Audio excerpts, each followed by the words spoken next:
In Psalms 27 verse 3, the Bible says, though a mighty army surrounds me, my heart will not be afraid. And even if I am attacked, I will remain confident. Now, I like that last sentence. Even if I am attacked, I will remain confident. You see, I think what happens in life is many times people tend to give up and throw in the towel at the first sign of adversity. And if I could be honest with you today, I can see how someone without Christ can easily give up and throw in the towel, because without Christ, our hope can be easily crushed and destroyed. But to those who are saved, we can keep our peace and remain calm, even in the most trying times of life, because when God is on our side, and make no mistake about this, my friend, if you are a son or a daughter of God, God is on your side.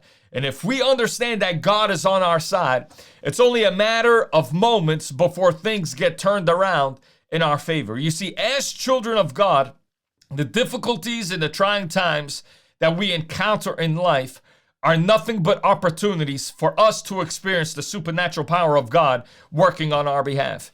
As believers, we need to remain, yes, confident in God, confident in His Word, and confident in His perfect plan for our lives. We need to remain confident that God knows what He is doing, even when we can't see what's happening behind the scenes of life.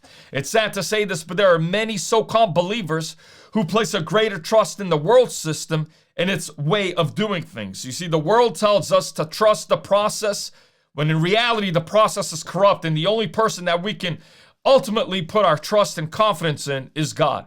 To be confident in God, the Bible says, is to know Him. And the Bible also says in Daniel chapter 11, verse 32, that those who know their God, they will be strong and they shall do great exploits. So today, my friend, remain confident so that there will be nothing that will hinder you from doing great exploits for God. In the middle of chaos, uncertainty, and confusion, remain confident that God knows exactly what He is doing in your life. As the church, we can remain confident that we will not be overthrown or trampled upon while we are here on the earth.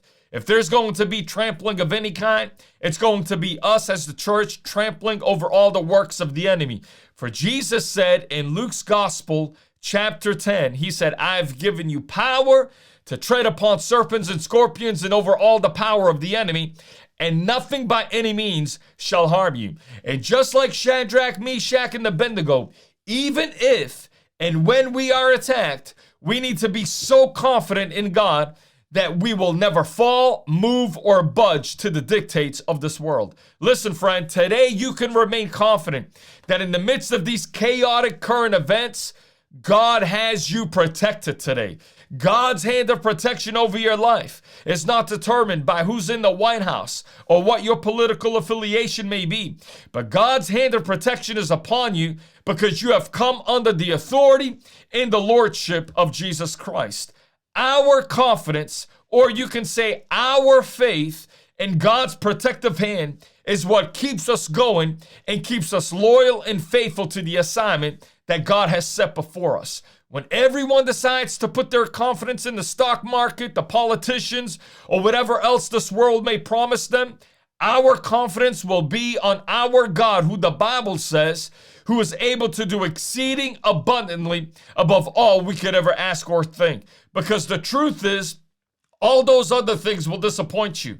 But God, listen, God will never, and I say that in bold capital letters, God will never disappoint you, nor will He ever leave you uncertain about the future. The moment you allow your confidence to shrink is the moment you have allowed the enemy to gain control in your life. And that is why you must make up your mind today that God will have your full and not your half-hearted confidence.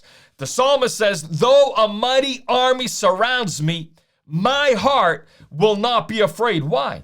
Because the Bible says, they that are for me are greater than they who are against me. So don't be discouraged about what you see and hear, for those things are only temporary.